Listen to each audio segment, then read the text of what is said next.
우선 기와 지붕을 걸기로 마음을 먹고 그 기와를 걸 수 있는 분들 사실 많진 않아요. 대목장이라고 표현을 하는데요. 그래서 대목장분을 섭외를 하려고 이렇게 알아보고도 있고 돌아다니다가 보니까 어디 외부에서 파사드를 공사를 하고 계시더라고요. 일 진행하고 싶다. 꼭 같이 더 함께 했으면 좋겠다 라고 제가 계속 어필을 했고 연락처를 받았는데 무형문화재 분이셨어요. 그래서 이제 하고 싶은 부분에 대한 것들을 말씀을 드렸었는데 사실 사이즈적인 제한이 좀 있었어요. 원래 정말 전통 건축의 스케일만큼 우리 공간에 딱 가져오기에는 너무 크고 그래서 그거를 하프 스케일로 줄였어야 됐는데 그래도 부재가 차지하는 사이즈가 있다 보니까 솔루션 해야 될 것들이 굉장히 많았거든요.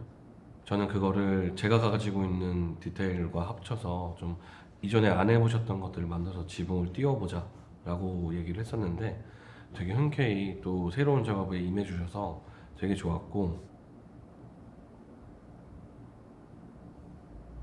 1층부터 4층까지 전체적으로 클라이언트 분하고 같이 공간을 다 둘러봤는데요. 도면으로만 보고 바닥에 먹물기모로만 봤던 사이즈들이 다 적당한지 동선 계획이 다 알맞게 됐는지 이런 사항들까지도 같이 논의를 해야 되다 보니까 이제 그런 부분에서 저희가 조금 수정이 있지만 꼭 필요한 부분이었다 보니까 저는 이 과정을 거친 게 더 좋고 그래서 더 완벽한 공간을 만들어 드릴 수 있다고 생각합니다. 이게 진짜 사실 정말 풀어내기가 어려운 디자인이었고 컨셉이었는데 저희가 이제 굉장히 잘했다고 생각한 것은 우리나라 무형문화재 이연훈 대목장님을 섭외를 하고 단청화공 이종웅 작가님을 섭외를 해서 같이 코웍을 했거든요. 그런 기와 지붕을 직접적으로 칠을 해주신 이제 단청 작가님도 계신데 진짜 그 전통 단청을 칠하시는 화공이시기도 하고 여러 가지 단청을 활용한 그래픽 작업물이라든지 뭐 레터링이라든지 이런 것들 많이 하세요. 실제로 데이뷰 폰트를 직접 손으로 작업해 주시기도 했고 그 단청을 하나하나 칠해 주시기도 했고 또 저희가 출력해서 뭐 카펫이라든지 이런 데 사용했던 그런 단청도 그래픽화해서 작업도 해주셨고 크게 그렇게 두 분이 굉장히 많은 영향을 저희한테 주셨죠.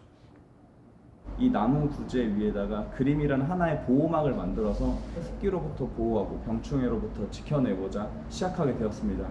그리고 조금 더 멋있고 이 공간이 보통 공간이 아니야, 정말 특별한 공간이고 멋진 공간이야 라는 걸 보여주기 위해서 더욱더 화려하고 아름답게 장식하면서부터 우리의 단청이 이렇게 발전하게 되었습니다.